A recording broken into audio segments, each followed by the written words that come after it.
സോഹോ ബുക്സിനകത്ത് നമുക്കൊരു transaction enter ചെയ്ത് നോക്കിയാലോ.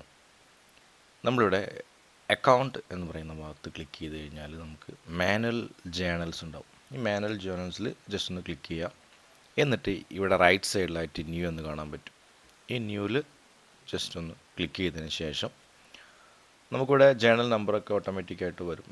ഓരോ ട്രാൻസാക്ഷൻ കഴിയുമ്പോഴും അടുത്ത നമ്പേഴ്സ് ഓട്ടോമാറ്റിക്കായിട്ട് വരും. ഇപ്പോൾ ഇവിടെ നമ്മൾ ഒരു ഡെപ്പോസിറ്റ് ചെയ്യുന്ന എൻട്രിയാണ് ഡെപ്പോസിറ്റ് ചെയ്യുന്ന എൻട്രി. അപ്പോൾ ഇവിടെ ഞാൻ ഡെബിറ്റിൽ ഞാനിവിടെ എൻ്റർ ചെയ്യുന്നത് ബാങ്കാണ്. ബാങ്ക് SBI ബാങ്കിലാണ് നമ്മൾ ഡെപ്പോസിറ്റ് ചെയ്യുന്നത്. SBI bank.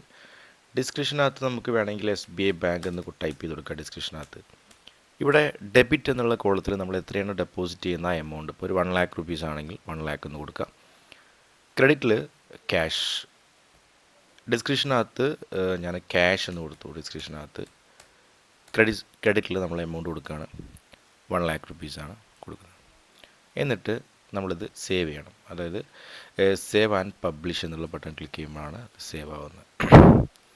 അപ്പോൾ ഇവിടെ മെസ്സേജ് വരുന്നുണ്ട്, note field cannot be empty. അപ്പോൾ നമുക്കിവിടെ നോട്ട്സ് കൊടുക്കണം. നോട്ട്സിനകത്ത് ഞാനിവിടെ കൊടുക്കുന്നത് deposited in to SBI bank എന്ന് പറഞ്ഞിട്ട് ഞാനിവിടെ നോട്ട് കൊടുത്തു. എന്നിട്ട് സേവ് ആൻഡ് പബ്ലിഷ് ക്ലിക്ക് ചെയ്യുമ്പോൾ ജസ്റ്റ് എൻട്രി സേവായി, നമുക്കിവിടെ സേവായി.